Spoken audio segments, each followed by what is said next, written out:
Good morning friends and my dear students. हम लोग दो लेक्चर अटेंड कर चुके हैं सेकंड चैप्टर के। पहले में हमने पढ़ा पोटेंशियल क्या होता है, पोटेंशियल डिफरेंस क्या होता है। फिर हमने पढ़ा था डायपोल के कारण इलेक्ट्रिक पोटेंशियल कैसे निकालते हैं। आज हम पढ़ेंगे वैद्युत स्थितिज ऊर्जा, जिसे कहते हैं इलेक्ट्रोस्टैटिक पोटेंशियल एनर्जी।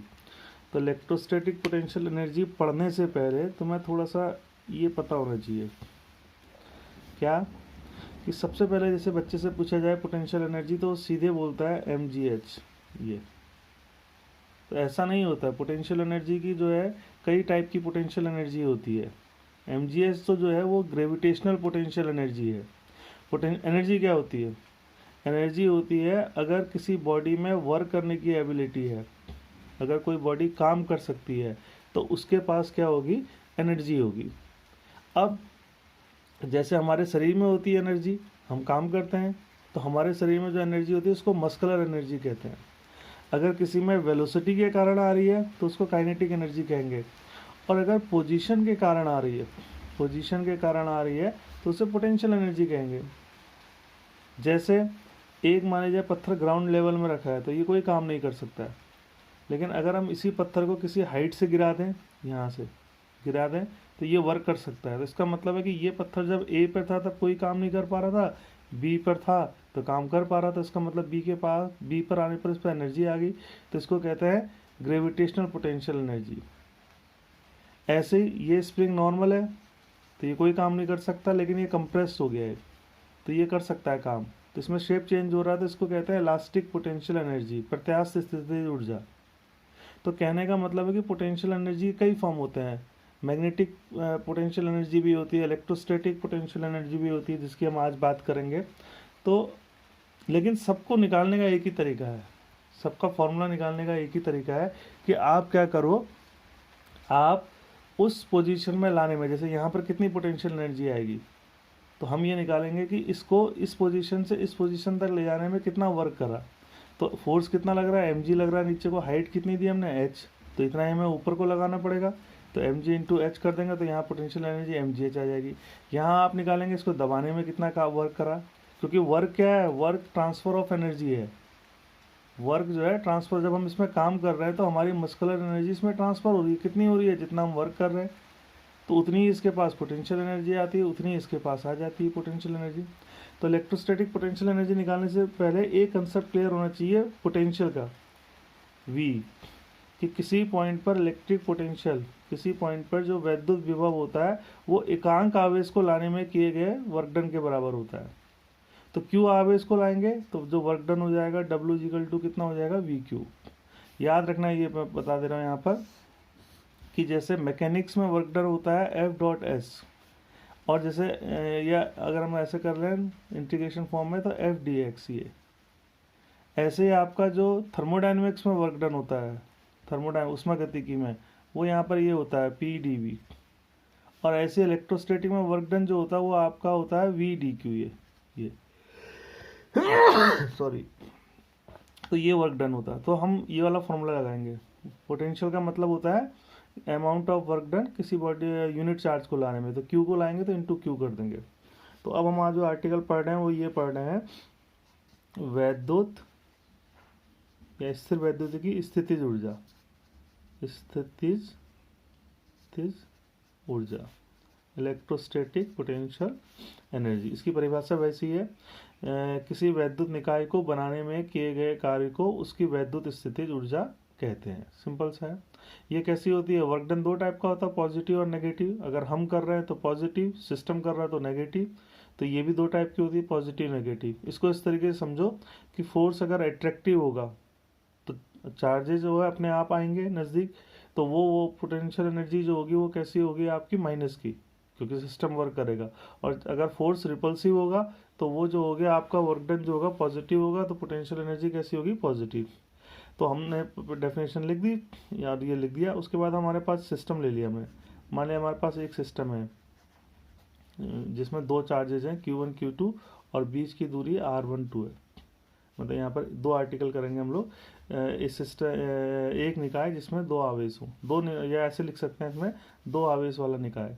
तो माना दो आवेश वाला कोई निकाय है जिसमें A पर Q1 आवेश रखा और B पर Q2 आवेश रखा, बीच की दूरी R12 है, हमें इसकी स्थितिज ऊर्जा ज्ञात करनी है।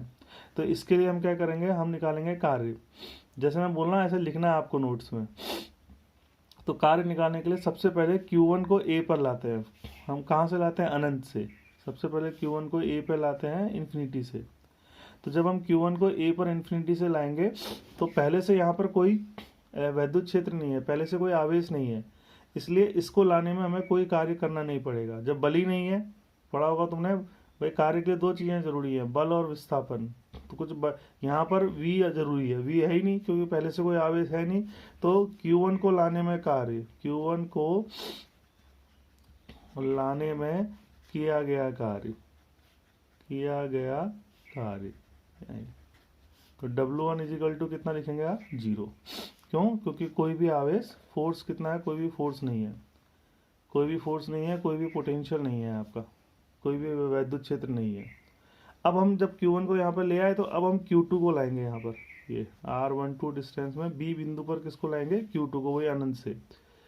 तो अब जब Q2 आएगा तो Q1 ऑलरेडी है, तो आपको कार्य करना पड़ेगा। अब कितना कार्य करना पड़ेगा ये निकालेंगे। तो मान लिया जाए Q1 की वजह से यहाँ पर विभव कितना है, V। माना Q1 के कारण B पर विभव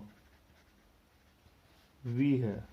तो इसका मतलब यहाँ जब समझो ना, इस बिंदु पर जब विभव V है तो इसका मतलब क्या है कि अगर आप एकांक आवेश, सिंगल एक आवेश को लाएंगे 1, जिसका मान 1 हो, तो V कार्य करना पड़ेगा।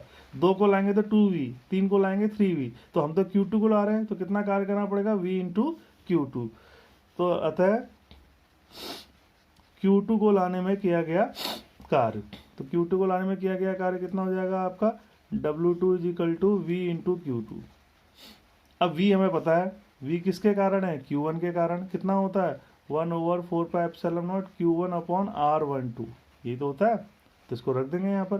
तो W2 कितना हो जाएगा आपका, 1/4πε0 Q ओवर कितना हो जाएगा, Q1 R12, और यहाँ पर क्या आ जाएगा, Q2। तो कुल कार्य कितना हो जाएगा, तो कुल कार्य हो जाएगा W is equal to W1 plus W2। तो W1 तो 0 है, तो प्लस यही आएगा 1/4πε0 Q1 Q2 अपॉन R12। अब यहाँ पर हम कहेंगे कि किया गया कार्य ही स्थितिज ऊर्जा होती है, अतः स्थितिज ऊर्जा U बराबर क्या हो जाएगा, 1/4πε0 Q1 Q2 अपॉन R12। ये आ गया आपका। ये किसके कारण आ गया, वैद्युत स्थितिज ऊर्जा। इसमें भी R की पावर 1 होती है, विभव में भी R की पावर 1 होती है। तो ये आपका फॉर्मूला आ गया, ऐसा निकाय जिसमें दो आवेश हो। अब यहाँ पर फिर एक बार मैं समझा दे रहा हूँ कि अगर आपका फोर्स प्रतिकर्षित वाला होगा, प्रतिकर्षित, तो U आपका कैसा होगा, पॉजिटिव। और फोर्स अगर आपका कैसा होगा, अट्रैक्शन, तो U आपका कैसा होगा, नेगेटिव होगा। तो ये हमने करा किसके लिए, एक ऐसा निकाय जिसमें दो आवेश हों। अब हम पढ़ेंगे एक ऐसा निकाय जिसमें 3 आवेश हों। तो यहाँ तक तो सेम करना है उसमें, यहाँ तक ये करना है, ये यहाँ तक। उसके बाद फिर हम W3 भी निकालेंगे क्योंकि वहाँ पे तीसरा आवेश भी ला रहे हैं। तो अब हम पढ़ेंगे एक ऐसा निकाय जिसमें 3 आवेश हों। 3 आवेश वाले निकाय की वैद्युत स्थिति ऊर्जा। तो जैसे मान लिया जाए कि ये कोई निकाय है आपका, इसमें 3 आवेश हैं, Q1 A पर है, Q2 B पर है, और Q3 कहाँ पर है, C पर है। हमें इसकी क्या निकालनी है, वैद्युत स्थितिज ऊर्जा। ये दूरी क्या है, R12, ऐसे लिखना है आपने। ये दूरी है R23 और ये है R13। माना एक वैद्युत निकाय है जिसमें 3 आवेश है जिनकी स्थिति ABC पर रखें, Q1 Q2 Q3, इनके बीच की दूरी है। हमें इसकी स्थितिज ऊर्जा ज्ञात करनी है, अतः हम इसको बनाने में किया गया कार्य निकालेंगे। तो आधा तो वैसे लिखना जैसे पहले लिखाया था। सबसे पहले Q1 को लाने में किया गया कार्य, तो W1 इजिकल टू कितना हो जाएगा, 0। मैं शॉर्टकट में लिख दे रहा हूँ यहाँ पर। फिर आप लिखेंगे Q2 को लाने में किया गया कार्य, तो Q2 को लाने में किया गया कार्य क्या हो जाएगा, V इंटू Q2। V किसकी वजह से है, Q1 की वजह से। कहाँ पर, B पर, वही पहला वाला। और ये कितना निकल के आ जाएगा, 1/4πε0 Q1 Q2 अपॉन क्या आ जाएगा, R12। अब आ जाएगा उसके बाद Q3 को लाने में किया गया कार्य, Q3 को लाने में। अब Q3 को कहाँ पे ला रहे हैं, C पर। तो मान लिया जाए बिंदु C पर विभव कितना है, V डैश। तो Q3 को लाने में कार्य कितना हो जाएगा, W equal to V dash into Q3। ये समझ में आ गया। जैसे यहाँ पे विभव V था तो हमने कितने को ला रहे थे, Q2 को, तो हमने V इंटू Q2 कर दिया। यहाँ पे विभव V डैश मान लिया, ला किसको रहे हैं, Q3 को इंटू Q3। अब V डैश का मान निकालेंगे तो V डैश जो है यहाँ पर विभव है, तो ये किसके कारण होगा, इसके कारण प्लस इसके कारण। तो इसके कारण कितना होगा, 1/4πε0 Q1 अपॉन R13, और इसके कारण कितना होगा 1/4πε0 और Q2 कारण R23। तो W3 कितना हो जाएगा आपका, W3 इज इक्वल टू, ये इंटू कर देंगे Q3 से, तो 1/4πε0 Q1 Q3 upon R13 plus 1/4πε0 Q2 Q3 upon R आपका आ जाएगा यहाँ पे 23, ये आ जाएगा। तो अब आपका कुल वर्क डन कितना हो जाएगा, W equal to W1 plus W2 plus W3। तो ये 0, इसकी वैल्यू ये वाली रख देंगे, इसकी वैल्यू ये वाली रख देंगे, और कॉमन ले लेंगे। तो कॉमन ले लेंगे तो क्या कॉमन आएगा, 1/4πε0 सब में कॉमन आएगा, तो ये आ जाएगा Q1 Q2 upon R12 plus Q2 Q3 upon R23 plus Q3 Q1 upon R13, ये आ गया। तो यहाँ पर समझने वाली बात है कि जितने पेयर बनेंगे सब लेंगे हम, और यही वर्क डन जो है पोटेंशियल एनर्जी होती है, स्थितिज ऊर्जा होती है। तो अगली लाइन में ये लिख देना कि W इजिकल टू U, तो U इजिकल टू ये फॉर्मूला बन जाएगा आपका, ये पोटेंशियल एनर्जी का बन जाएगा। तो इसमें समझने वाली बात यह है, अभी मैं एक न्यूमेरिकल से भी समझा दूंगा कि जितने पेयर है सारे पेयर लेंगे इसमें। अब मान लीजिए कि हमारे n पार्टिकल्स होते, तो n पार्टिकल्स होते तो हम उसके लिए फॉर्मूला क्या है, हालांकि इस्तेमाल नहीं होता लेकिन जनरलाइज कर देते हैं इसको। हम क्या कर देते हैं भाई, 1/4πε0 आता समेशन, मान लीजिए आपके n पार्टिकल है तो सारे पेयर लेने हैं Q1 Q2, तो यहाँ पर हम लिखेंगे QI QJ अपॉन RIJ, और यहाँ पर I जो होगा वो क्या होगा, 1 से कहाँ तक जाएगा, n तक, और J भी जो है 1 से कहाँ तक जाएगा, n तक, और I is not equal to J। मैं कहने का मतलब ये टर्म नहीं आएगा, Q1 वाला नहीं आएगा। तो अब इस फॉर्मूले से देखो भाई, हमारा I जो है यहाँ पे 1 2 3 है, तो देखिए 1 2 3, 1 1 2 3, और आपका जो J है वो भी आपका 1 2 3, लेकिन दोनों बराबर नहीं होंगे। तो कहने का मतलब सारे टर्म ले लेंगे।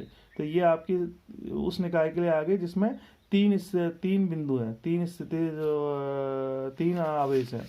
अच्छा, इसमें एक थोड़ा सा कंपटीशन पॉइंट ऑफ व्यू से आ जाता है कि मान लिया जाए कि आपका, अभी तक हमने क्या लिया, अभी तक हमने कोई बाह्य वैद्युत क्षेत्र नहीं लिया।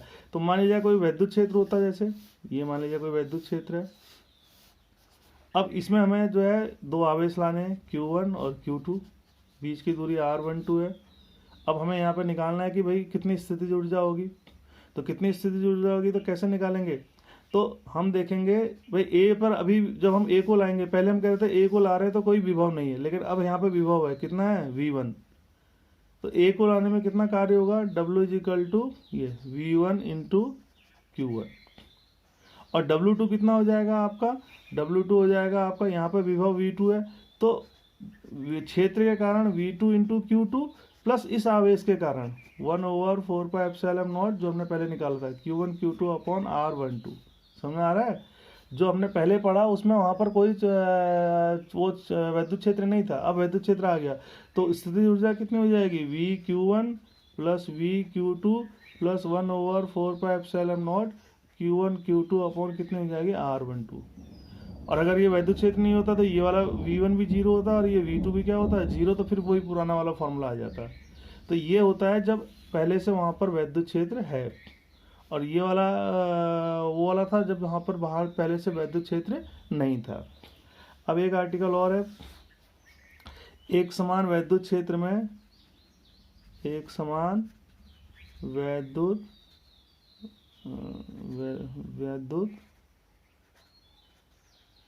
क्षेत्र में द्विध्रुव की स्थितिज ऊर्जा, द्विध्रुव की स्थितिज ऊर्जा,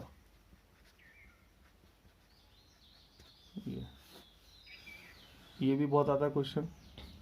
तो इस क्वेश्चन में क्या है कि भाई हमें क्या है, एक समान वैद्युत क्षेत्र है, ये एक समान वैद्युत क्षेत्र है, इसकी जो वैद्युत क्षेत्र की तीव्रता ई है। यहाँ पे एक वैद्युत द्विध्रुव रखा है जो कितना कोण बना रहा है, थीटा। थीटा याद रखना किसके बीच का होता है, पी और ई के बीच का। ये धन आवेश है और ये ऋण आवेश है। हमें इसकी वैद्युत स्थिति ऊर्जा निकालनी है, बीच की दूरी 2L है। तो हम कैसे निकालते हैं, वही पहले तो आप लिखोगे हमें इसकी वैद्युत स्थिति, तो फिर बोलोगे आप हमें इसकी स्थिति ऊर्जा निकालने के लिए इसको यहाँ पर लाने में किए गए कार्य को निकालना होगा। अब किए गए कार्य को निकालने के लिए हम इसका कार्य 2 स्टेप में निकालते हैं। पहले स्टेप में हम क्या करते हैं कि इसको ऐसे लाते हैं, ये पहले स्टेप में हम इसको ऐसे लाते हैं अनंत से। कैसे, ये प्लस क्यू है और ये माइनस क्यू, ऐसे ला रहे हैं अंदर, ये ऐसे से करके प्लस क्यू यहाँ पर आ जाएगा और माइनस क्यू यहाँ पर आ जाएगा। तो प्लस क्यू पर कहाँ को फोर्स लगेगा, इधर को, और माइनस क्यू पर कहाँ को लगेगा, इधर को, क्योंकि आवेश समान है, वैद्युत क्षेत्र एक जैसा है। तो इसको तो प्रतिकर्षित करेगा, ये इधर को करेगा, इसको आकर्षित। तो इसमें जो वर्क डन होगा वो कैसा होगा, पॉजिटिव, और इसमें वर्क डन कैसा होगा, नेगेटिव। और दोनों बिल्कुल बराबर चलें, देखो ये, तो इसका मतलब जो कार्य ये होगा वही कार्य ये होगा। तो इस प्रोसेस में जो वर्क डन होगा वो कितना हो जाएगा आपका, W1 = 0। समझ में आया। हमें निकालनी है इस स्थिति में स्थितिज ऊर्जा, तो हम निकालेंगे इस स्थिति में किया गया कार्य। तो हम अपने किए गए इस स्थिति में रखने के लिए पहले इसको ऐसे लाए, 2 भागों में कर रहे हैं, फिर इसको घुमाएंगे। तो जब हम ऐसे लाए तो हमें जो टोटल वर्क डन है वो कितना हो जाएगा, 0, क्योंकि एक में पॉजिटिव है, एक में कैसा है, नेगेटिव। अब हम इसको घुमाएंगे, तो घुमाने में कितना किया गया, अब हम इसको थीटा घुमाएंगे, ये कोण थीटा है जैसे, तो घुमाने में कितना किया गया कार्य है। तो हमारे पास जैसे चलाने के लिए रेखीय गति में कार्य होता है, W = कितना होता है, Fs, F.dx, कहाँ से कहाँ तक, R1 से लेके R2 तक, ये तो होता है फॉर्मूला। तो यहाँ पर रेखीय गति नहीं है, यहाँ पर घूर्णन गति है। तो यहाँ पर क्या हो जाएगा, अब घुमाने में किया गया कार्य, तो बल की जगह क्या आ जाएगा, ये टॉर्क, बल आगुण आ जाएगा, और कौन, ये डी थीटा आ जाएगा, विस्थापन की जगह डी थीटा। कहाँ से कहाँ तक घुमाया आपने, θ1 से कहाँ घुमाया, θ2 मान लीजिए। अभी हम इसमें रखेंगे तो टॉर्क कितना लगता है पता होगा तुम्हें, ये आ जाएगा P sin θ और यहाँ डी थीटा। तो P नियतांक है, E नियतांक है, बाहर ले लेंगे। sin θ का इंटीग्रेशन क्या होता है, -cos θ, तो -cos θ, और यहाँ आ जाएगा θ1 to θ2। तो कितना आ जाएगा आपका कार्य, PE, यहाँ पर माइनस बाहर है, तो cos θ2 -cos θ1, ये भी इंपॉर्टेंट फॉर्मूला है। तो फाइनली वर्क डन का फॉर्मूला ये आ जाएगा, PE माइनस अंदर ले जाएंगे तो cos θ1 -cos θ2, ये आ गया घुमाने में। अब हमारी वाली स्थिति में θ1 कितना है बताओ, खड़ा है, ऐसे खड़ा है, ये है, तो ये कोण कितना है, 90। तो θ1 कितना है, 90, और θ2 फाइनल कोण कितना बन रहा है, थीटा बन रहा है। तो इस θ1 की जगह 90 और θ2 की जगह थीटा, तो थीटा रख देंगे तो क्या होगा, ये। तो आपका जो किया गया कार्य हो जाएगा W2, इसको W2 कहेंगे। P ऐसी रहेगा, cos 90 -cos θ, तो cos 90 0 होता है, तो माइनस ये आ जाएगा P cos θ, या हम इसको वेक्टर फॉर्म में लिख लें तो -P डॉट कितना आ जाएगा, E। तो कुल कार्य कितना हो जाएगा, तो W = W1 + W2, तो W1 तो 0 है और W2 ये है, प्लस -P cos θ। तो जो आपका टोटल कार्य आ जाएगा -P cos θ। तो स्थितिज ऊर्जा कितनी हो जाएगी आपकी, तो U = आ जाएगी -P cos θ, ये आ जाएगी। इसमें बड़ा फेमस क्वेश्चन आता है एक, यहाँ पर मैं क्वेश्चन बता दे रहा हूँ कि आपको जो है वो पूछेगा, पोटेंशियल एनर्जी में नहीं आता, कार्य में आता है डायपोल में, कि उसको स्थायी संतुलन से अस्थायी संतुलन की स्थिति में लाने में कितना कार्य करना पड़ता है। तो स्थायी संतुलन क्या होता है, जब θ 0 होता है, स्थायी संतुलन बताया मैंने पहले। और θ = क्या होता है, 180 होता है, तो कैसा होता है, अस्थायी। तो दोनों आप उसमें वो रख लेंगे, किया गया वर्क डन। W = क्या होता है, PE cos θ1 -cos θ2, तो इसमें वैल्यू रख देंगे। PE ऐसी रहेगा, इसकी जगह 0, तो 0 का मतलब 1, और इसकी जगह 180, 180 का मतलब -1, तो माइनस +1, तो कितना कार्य आ जाएगा, 2PE आ जाएगा। तो ये स्थिति जो जाएगा हमारा पूरा हो गया। अब इसमें 2-3 छोटे छोटे आर्टिकल हैं, एक समविभेदी पृष्ठ है और उसके बाद फिर हम अगला पढ़ेंगे संधारित्र वाला। आशा है आपको समझ में आया होगा। आप सभी स्वस्थ होंगे, घर में होंगे। इसकी प्रैक्टिस कीजिए, अपनी कॉपी में प्रैक्टिस कीजिए, स्लो करके, पॉज करके इसका जो है नोट्स बनाइए। Thank you.